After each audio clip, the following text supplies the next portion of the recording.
到大河沿线上，有朋友在那儿等我，所以我不跟你一起跑。嘿，大家伙早喽！9月5号星期四，第4个训练日，今天咱们轻松跑回评论。昨天强度课完，今天还是挺累的。但是我这个累呢，大多数时候就是觉得没劲儿。现在除了马拉松比赛以外，基本上很难有第二天的肌肉酸痛了。所以那天跑完那12个400，隐约有些肌肉酸痛，还是挺开心的。今天有观众要偶遇，所以一会儿咱们早点就开始录像。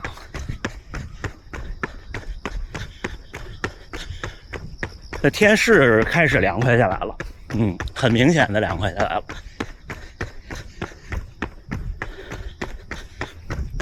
这边的气温其实，春秋和北京差不多，冬天比北京暖和，夏天没有北京那么热。但是呢，夏天比北京湿度大，看个人习惯。冬天的时候有点阴冷，反正像我北方人，我连着2年的冬天都有冻伤，但是整体气温是挺不错的。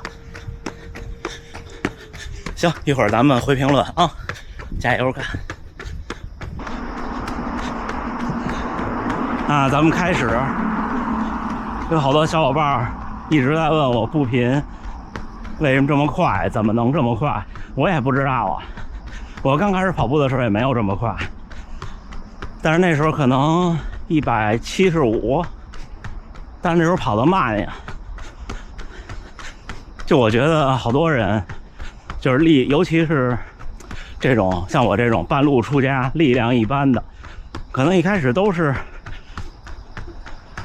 脚倒得快，然后才能加速，就习惯了，没有节拍器，也没有刻意的练习，什么都没有。我有一段时间曾经刻意的慢过，但是不成功。其实刻意的慢1、2步可以，比方说你看我现在，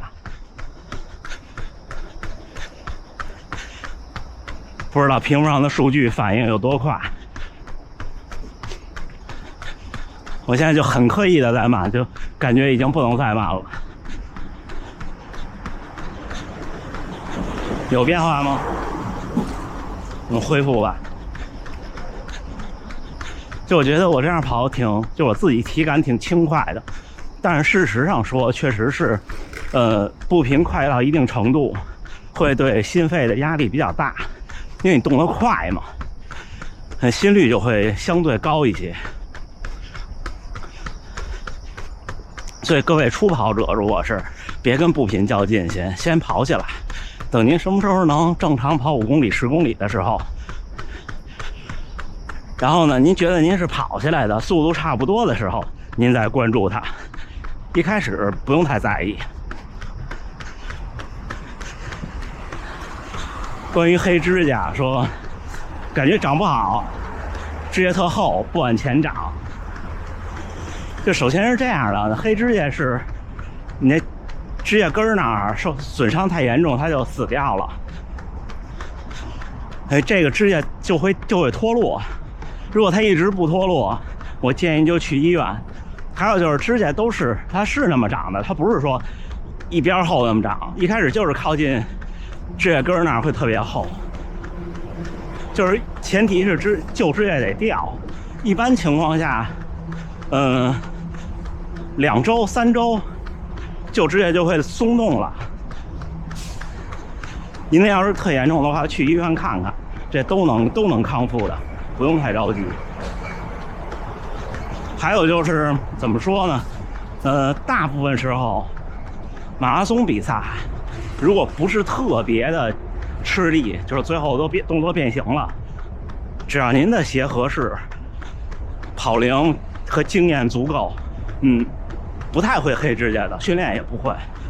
我这些年就100公里那次黑指甲了，而且大概是从60多公里的时候我有感觉，觉得哎，可能不好，然后特别疼，疼了10几公里，将近20公里，然后就不疼了，不疼了，心想更不好。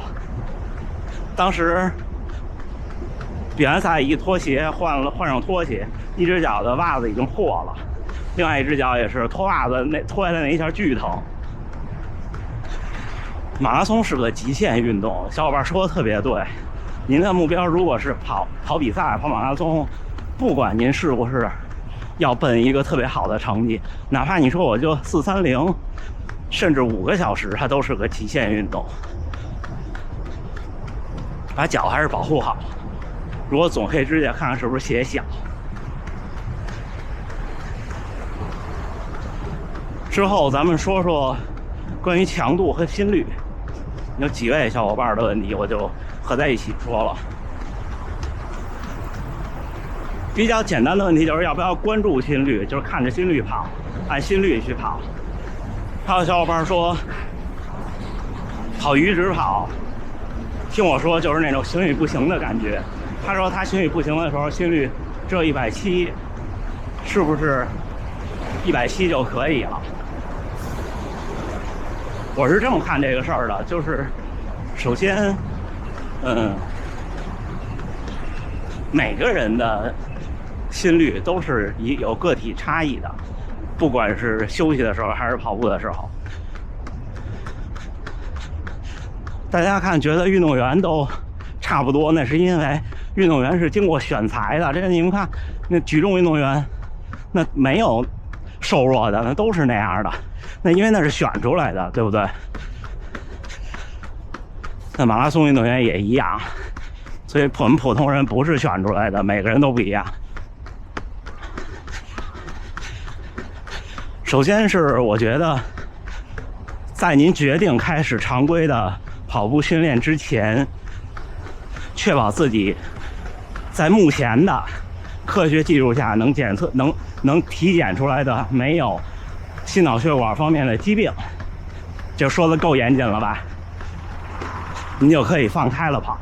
您放心，绝对不会把自己跑爆缸的，爆缸之前你就跑不动了。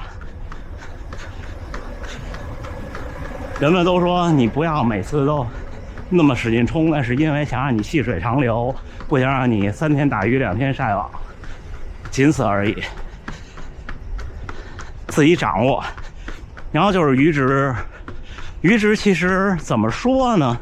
我始终个人观点，我始终觉得还是看配速，就是看您的目标和您的配速。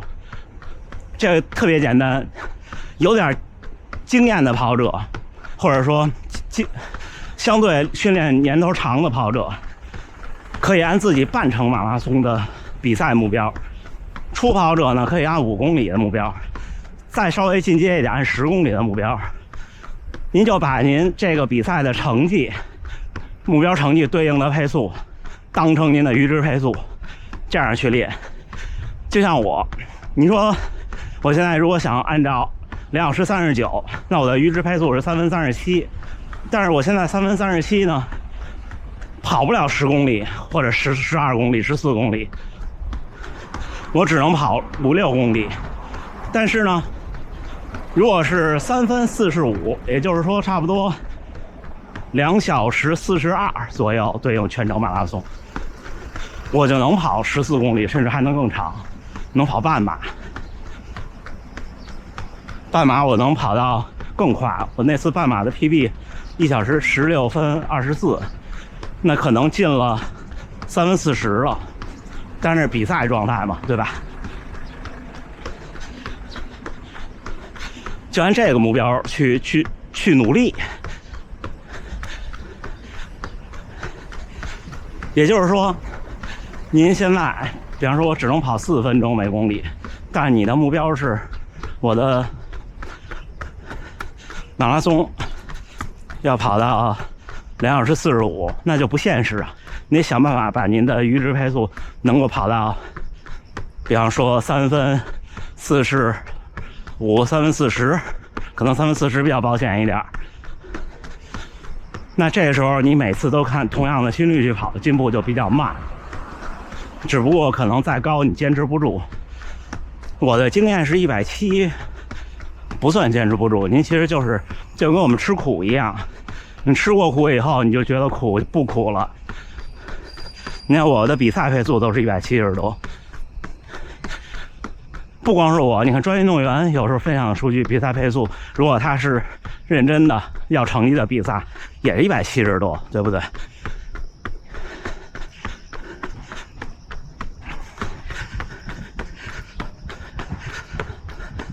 所以差不多这是关于心率，然后下一个关于成绩。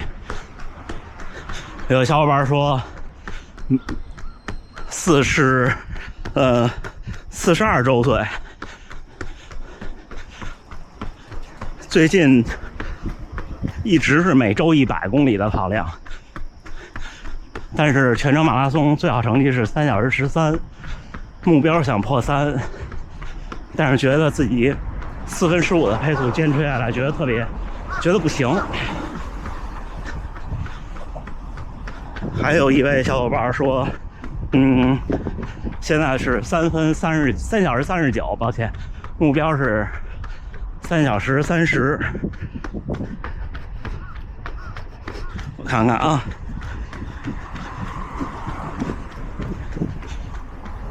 还有一个小伙伴说，破4破330需不需要练力量？这些都是关于成绩，我们超过他再说啊。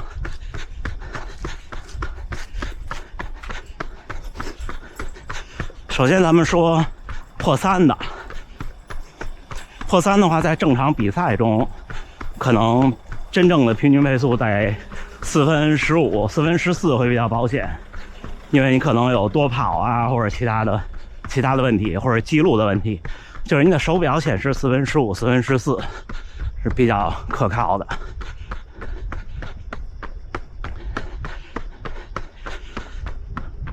我的判断就是您的年龄比我大，就我到这年龄我能理解。如果年轻的时候或者刚开始跑步几年前没有一定的速度基础，那确实是现在想提速是有难度的。这就是我总说，初跑者一开始先想办法让自己跑快一点，跑快一点真的特别的有好处。那天有小伙伴也说的对，说你们看马拉松运动员基本都是短跑、中长跑退下来的，没有反过来的，对不对？就速度能力是怎么说呢？你就刻在骨头里的。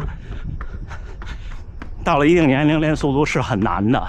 我昨天发个文章做昨天的训练日记，我也提到关于我的速度，我比较了最近这1年同样的课表，其实没什么进步，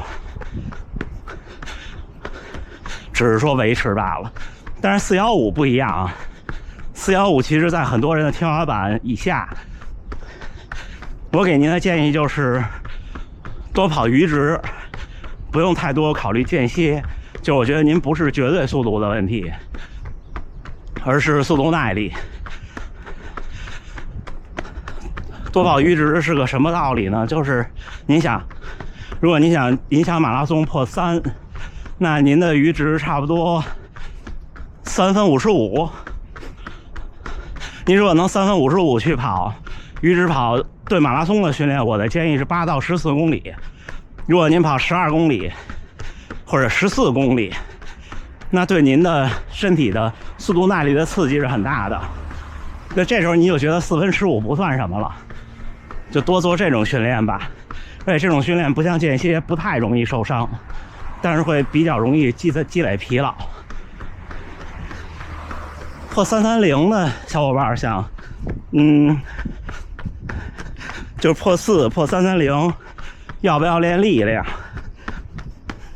我觉得，其实就我现在，我都不是有太多的力量训练。我的力量训练大多数就是维持一个身体的感觉，让自己动换动换。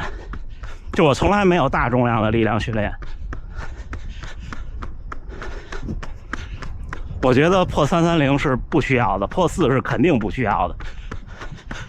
破4其实我说句我不成熟的经验，就是你只要马拉松能跑下来，就是不抽筋儿不走路，大部分人都能破4。因为什么这么说呢？因为别有人杠精说，那我7分配你跑不下来。你想想，大太阳底下你在外边站4个小时，你站得住吗？马拉松是个时间游戏，是个速度游戏，对，你的消耗跟你在外边的时间长度是有关系的。那2个小时10分跑完马拉松跟6个小时10分跑完肯定不是一个感觉，虽然他可能做的功差不多。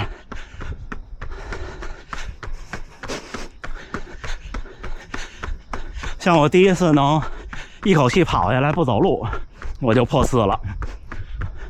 第一次是首马430是走了2次，然后厦门416还是多少，走了1次。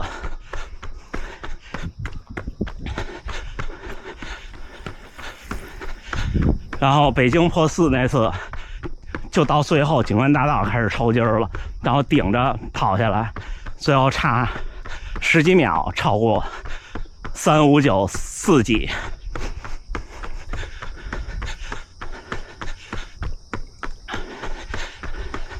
所以下一个小伙伴说，问我分享一下我的力量训练。我没有什么专业的力量训练，真心的。我做力量训练都是室内的小重量的，或者是徒手的，最多半个小时，而且不是每天都练。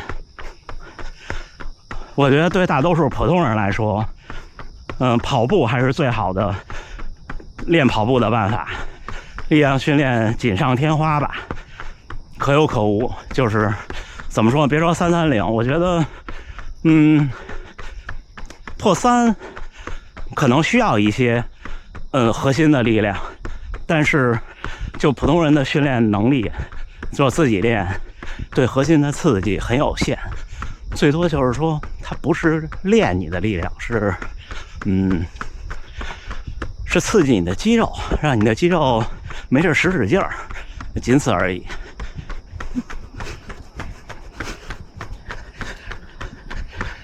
然后是关于比赛的2位，一位说9月8号有比赛，8月29号的时候跑强度受伤了。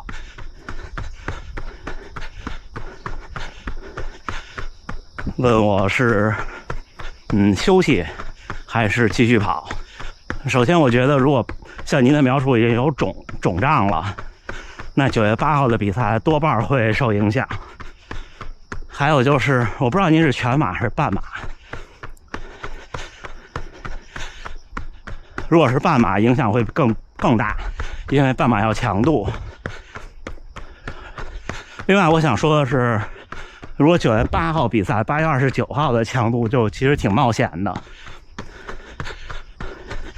我只有1次，就是今年的大阪马拉松赛前1周在这儿跑了一个10公里强度，跟着田中先生跑到了3分36的平均配速，好像特别快。之前从来没有过。早啊！但是那次其实就挺悬的，那次最后的还有2公里结束，我跑到这儿的时候，左脚觉得差点踩空一下，膝盖后边稍微不舒服了一下，吓我一跳，万幸没有事儿。一般强度控制在赛前2周之前吧，就是你得给自己受伤留出余地。还有就是你就不能玩命了，您这情况我觉得休息吧，休息到好一些。现在再练什么也没用了。正常情况下我们最后1周说是减量，但是要做一些基本的刺激。但是您这先休息，我的建议是。另外一位小伙伴说，赛前加碳水长肉长体重怎么办？首先我不知道您看没看会长那个会评论的视频。首先是不会有太大的问题。野口さん、おはようございます。你不能说完全没有，但是呢，我的经验是，赛前增加碳水是增加碳水的比例。就举个例子啊，比方说，您平常一顿饭吃5块红烧肉，100克米饭，假设您到赛前说我加碳水，我吃半斤米饭，我吃1斤米饭，但是我还吃5块红烧肉，那不行啊，对吧？您就得只能吃2块红烧肉，总的热量肯定会因为增加碳水而增加。体重呢，可能，我其实没有这种长体重的经验，在赛前加碳水，因为我控制的是总量。但是就算多一些热量，在赛前1-2周也不会体现那么明显。而且赛前加碳水不需要太早，一般你要碳水超补，你是赛前那2天才玩命吃碳水的，之前都正常饮食就好了。2天你根本反应不到秤上，甚至可能还会再轻一点，因为碳水消化的快。您不能说我下月比赛了，从这月开始就每天玩命干，玩命吃，那就不科学了，对吧？然后，对，补充一个，刚才那位说339想进330的，问我是阈值管用还是间歇管用？阈值管用，其实对马拉松训练，大多数时候都是阈值更管用，除非就是您到我现在这个门槛，就我现在希望通过提升绝对速度来提升我的马拉松成绩。为什么呢？因为现在我再练3分45配速的阈值意义不大，但是呢，你让我现在跑3分37的阈值，我跑不长。这个时候我才努力去多跑速度，多跑间歇。而对您3小时39想进330，那您跑对应330配速的阈值跑的配速应该是很容易的，就多跑阈值就好了。最后一个问题，晨跑的时候跑强度课不如夜跑，不如白天，那肯定的。我昨天写的文章也说这个了，这真的没办法，跟你吃不吃早饭都没有关系，几乎没关系。早上起来就是不如白天。所以你看，我老说，像起跑特别早的马拉松，就一定要早起。我都是提前4个小时起，提前3个小时之前早饭就吃完了，就是你把比赛的早晨变成中午，那就不一样。你要7点半起跑，您6点起床吃饭出来，那不行，肯定是影响比较大。至于训练课，你看我的强度课，如果今天是强度课，我也会刻意早起。比方像昨天这种，我就是3点半之前我就起了，做，你也不用做活动，做屋里看电视就行了，让时间过去。你让自己就平常训练那不用，你就正常，你也知道白天能跑得更快，早上就没必要太较真儿。所以你看脱产的运动员们就有这条件，他可以早上轻松跑，下午跑强度，普通人就不行。行吧，准备的都回完了，我也快到跟小伙伴约的地方了。其实我刚才从那边过来的时候，看一人跟地铁口上看地图找方向呢，我猜可能就是我前面来一大堆人，打个招呼。哦，还有来吗？大和源先生，有朋友在那儿等我，所以我不跟你一起跑。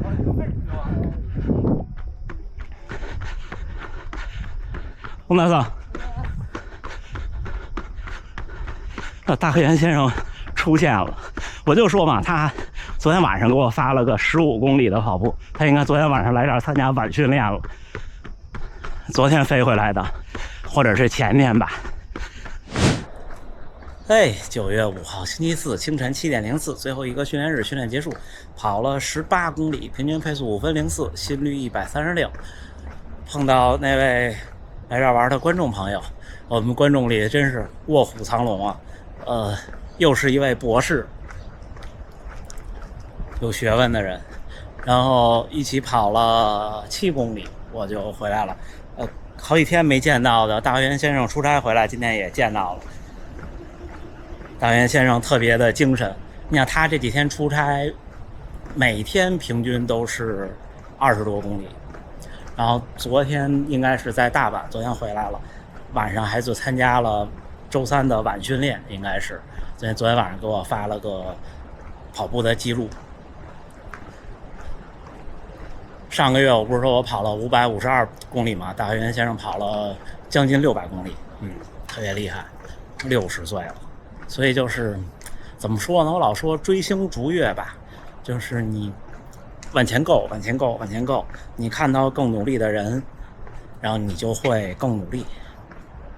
所以小伙伴们想破4、破43、破330、破300，所有的一切其实都不过是跑步这条路上的一个经历，你总想着会去够下一个，去努力。刚才碰到那位小伙伴跑步3年，也破3了，2小时59。但是今年年初因为一些伤病的困扰，又基本上等于是重新开始。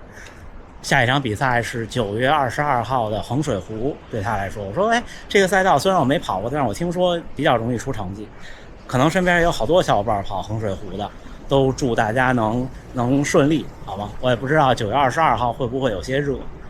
行，那这么着，最后还是祝大家能努力生活，健康平安。4个训练日圆满结束，咱们下回再见。